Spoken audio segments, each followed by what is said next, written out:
Les amis, si comme moi, quand vous rêvez le matin, vous avez la chance d'être de bonne humeur, car vous avez le bien le plus précieux qui existe, je ne parle pas de l'amour, je ne parle pas de l'argent, je parle bien évidemment de la santé, et que de surcroît, les personnes que vous aimez, et n'oublions pas celles que vous n'aimez pas, sont également en bonne santé, on peut le dire officiellement, aujourd'hui est un nouveau jour, today is a new day.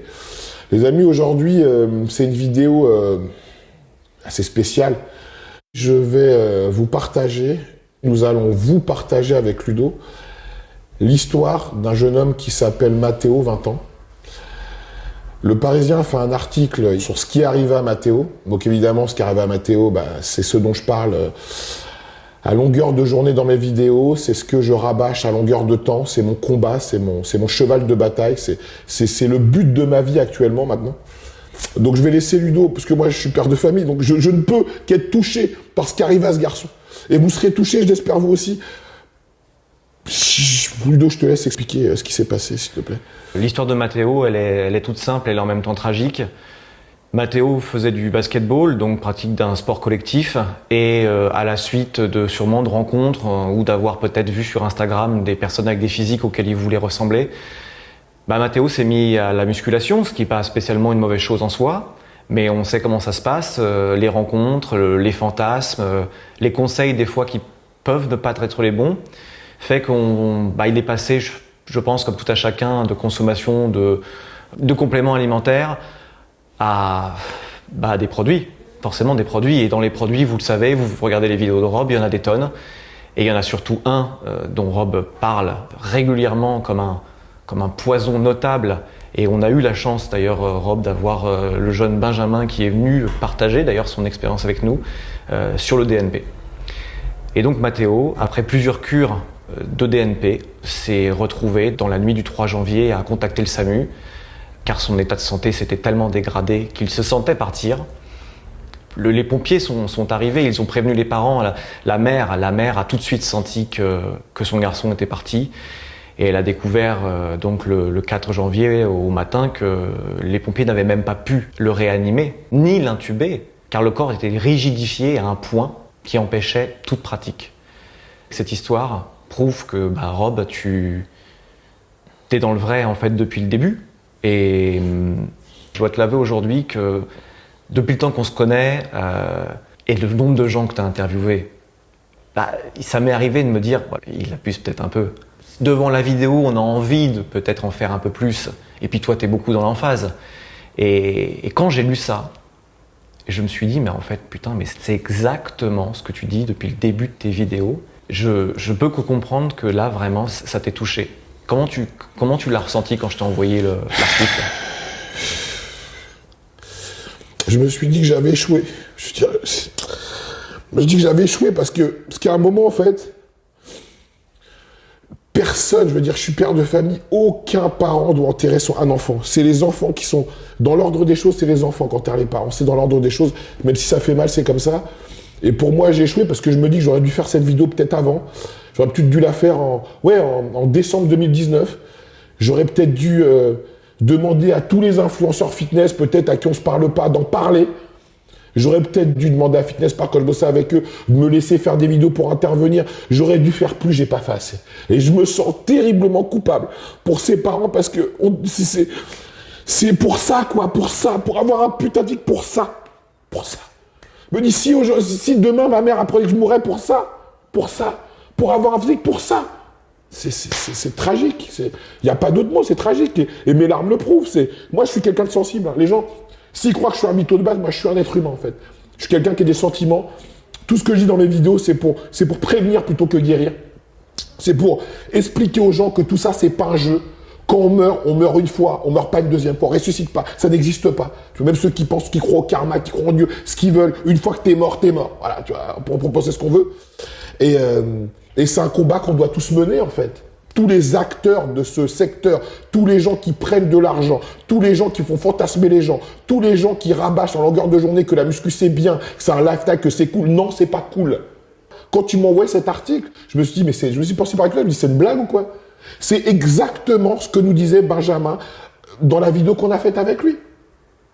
Donc voilà, pour moi, c'est un échec parce que peut-être grâce à cette vidéo sur le DNP que j'ai fait, peut-être que j'ai sauvé des gens. Mais j'aurais voulu sauver Matteo. Tu vois, Rob, là, je te vois ému. Et c'est vrai que ça fait longtemps qu'on se connaît. Je pense pas sincèrement que tu aies échoué.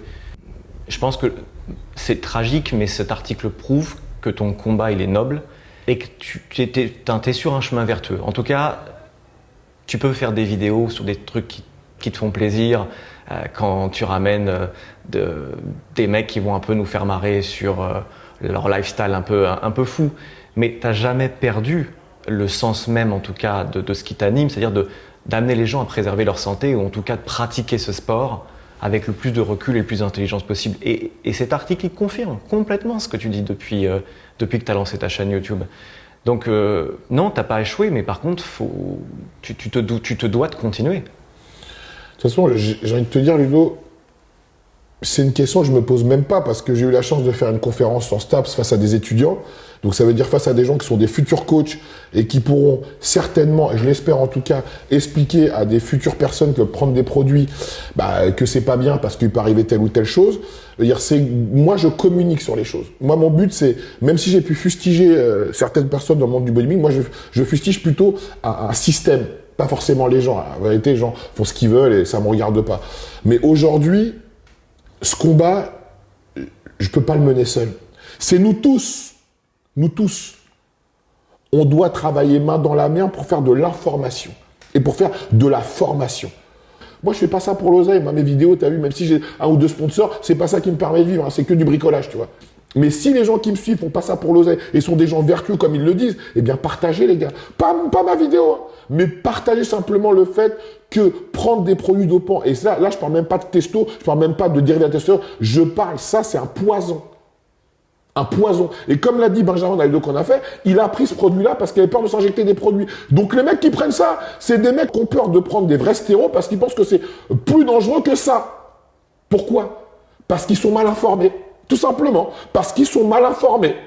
Ou bien le mec se fournit en salle de sport auprès de gens qui minimisent l'effet néfaste du produit, ou bien il tape sur Internet, il se démerde tout seul. Voilà. Quand tu commences à prendre de la drogue, tu vas vraiment prendre du crack en premier. Tu vas peut-être prendre de la bœuf parce que tu sais, par rapport à l'information, que le crack, c'est plus dangereux que de la bœuf, tu vois. Donc, tu vois. Mais nous, malheureusement, les mecs qui sont les acteurs les plus influents de ce milieu, ils n'en parlent pas. Ils parlent du monde merveilleux d'Alice au pays des merveilles. Voilà. Et que je sois le seul mec qui parle de l'affaire de Matteo et que personne n'ait partagé sur Internet des gens qui se disent influents, mais ça me dégoûte, en fait. C'est pour ça que moi, je ne pourrai jamais être en accord avec ces gens-là. Moi, je serai toujours un dissident, moi. Je serai toujours à l'extérieur de ces mecs-là. Voilà. Mais si Matteo, c'était leur frère, si Matteo, c'était leur cousin, si Matteo, c'était le frère de leur meuf, ou je ne sais qui, proche d'eux, qu'est-ce qu'ils diraient? Qu'est-ce qu'ils diraient? Tu sais, les gens qui combattent le viol ou l'inceste, ce que tu veux, c'est les gens qui l'ont vécu. Avant, ils s'en battaient les couilles. Hein. Mais une fois que ça te touche, là, tu te dis, ah merde, faut monter les associations, les trucs. Moi, c'est un truc de Matteo, c'est pas quelqu'un de ma famille, ça me touche. En tant qu'être humain, en tant que père de famille, en tant qu'adulte et en tant que coach et en tant que robe. Quand des gens meurent de cette manière, il faut que leur mort serve à combat. Et il faut que ce combat et cette mort ne soient pas vaines et permettent à des jeunes de se dire, grâce à l'histoire qui est arrivée à Matteo, je vais pas faire la même erreur et ça va préserver ma vie et ma santé et je vais me permettre de vivre plus longtemps et de faire la joie de mes parents. Parce que le but, c'est ça, tu vois. Moi, dans mes vidéos, quand je dis que le bien le plus précieux qui existe, c'est la santé, c'est la santé. C'est la santé. Tu vois, donc là, moi, mon combat, c'est de préserver la santé des jeunes. Et comme je le répète dans mes vidéos, je parle pas pour les bodybuilders, moi. Je parle pour les gamins qu'on lâche de Matteo. Et mon échec, je le répète, c'est que j'aurais dû faire cette vidéo en fin 2019. Parce que peut-être que Matteo, avant de prendre le DNP, il aurait tapé DNP sur YouTube, il aurait vu une vidéo, l'une de mes vidéos, où quelqu'un témoigne, comme l'a fait Benjamin, et il serait dit, non, c'est pas pour moi. Voilà. C'est-à-dire tout à l'heure quelque chose de vrai, les gens se commencent à s'intéresser à un sujet que quand ça les touche, et je peux pas dire que je suis différent d'eux, hein, ça me touche parce que je te connais et parce que maintenant j'évolue un peu de loin avec ce système, mais dans l'article il disait une chose qui était peut-être encourageante, je crois que c'est l'OMS qui allait se pencher sur ce problème qui en fait a été identifié depuis 2015 et ils sont en cours en tout cas de mettre une cellule pour étudier l'impact en tout cas que ça a et le nombre de gens qui potentiellement en consommeraient. Donc, le problème encore une fois de tout ça, c'est que il n'y a pas d'études. Je veux dire, on va pas aller dans les salles de sport en allant voir un mec, tu prends des produits, t'en prends pas. Je veux dire, quand quelqu'un a des problèmes de santé avec les stéroïdes, il va pas le dire. Lui, il a fini par le dire, mais quand les pompiers sont arrivés, le DNP, il devait pas connaître, en fait. En fait, si tu veux, là, on est face à un problème où, même moi qui connais des médecins, quand je leur parle de certaines molécules, ils y connaissent rien. Ils y connaissent les corps d'État qui luttent contre les trafics de stéroïdes et les trafics de contrefaçon de médicaments, parce que c'est ça, ils connaissent les grandes lignes, mais ils y connaissent pratiquement rien, en fait, tu vois. Donc, on arrive à un moment où il y a une telle omerta dans ce milieu que cette omerta ne fait pas avancer la prévention. En fait, aucun mec qui veut faire des compètes avec ses potos en prenant un préparateur, qui est plus un baratineur qu'un préparateur, ils fassent leur sauce. À la limite, ok, mais moi, ce qui me dérange, c'est que des gens qui sont extérieurs de ça, des petits jeunes qui peuvent être nos enfants, finissent par prendre des produits que même un gros bodybuilder ne va pas prendre, tu vois. Quand la police a remonté le filon, ils sont partis à la salle de sport du mec, ils ont compris que c'était là-bas, et ils ont réussi à fermer le site qui héberge au Panama, où il a acheté le DNP. Et qu'est-ce qui s'est passé ? 3 semaines après, le site a réapparu ailleurs, parce que c'est quelque chose qu'on ne peut pas enrayer. Comme je le dis dans mes vidéos à longueur de journée, c'est quelque chose qu'on ne peut pas enrayer, la locomotive, elle est partie. Le mec, il faisait du basket, voilà, il arrête le basket parce que il se branche sur des mecs sur Internet, parce qu'ils veulent leur ressembler. Les mecs sur Internet font de la pub pour des compléments. Je dis pas que les compléments, c'est un pied dans les stéros, non. Mais le mec commence à prendre des compléments, il voit bien qu'en prenant de la carnitine ou des brûleurs de graisse avec de la caféine et du guarana, il va pas atteindre son objectif. Il va sur un ou deux forums, il parle avec 2-3 clampins dans sa salle de sport qui sont des dealers, des connards, surtout, et il finit par prendre un produit dangereux, mais dangereux fois 1000, quoi. Et pour, au bout du compte, avoir un physique qu'il aurait pu acquérir avec un peu plus de patience. Et en ayant peut-être un bon interlocuteur qui aurait pu lui dire les vraies choses. Voilà, mais malheureusement, Matteo, il est mort, et voilà, ses parents, ils ont perdu leur enfant. Aujourd'hui, je parle aux gens qui sont parents, aux gens qui ont un frère, aux gens qui ont des amis, aux gens qui ont des gens qu'ils aiment et qui n'aimeraient pas voir partir prématurément, car ne l'oubliez pas, un enfant est censé enterrer ses parents et pas l'inverse. Et moi, en tant que père de famille, ça me déchire le cœur et j'imagine même pas la douleur que vivent ces parents qui ont perdu ce jeune homme de 20 ans. Donc pour toutes les personnes qui douteraient de mon combat, qui douteraient des propos que j'ai dans mes vidéos, aucune personne ne mérite de mourir comme ça. Aucune personne. Aucune personne.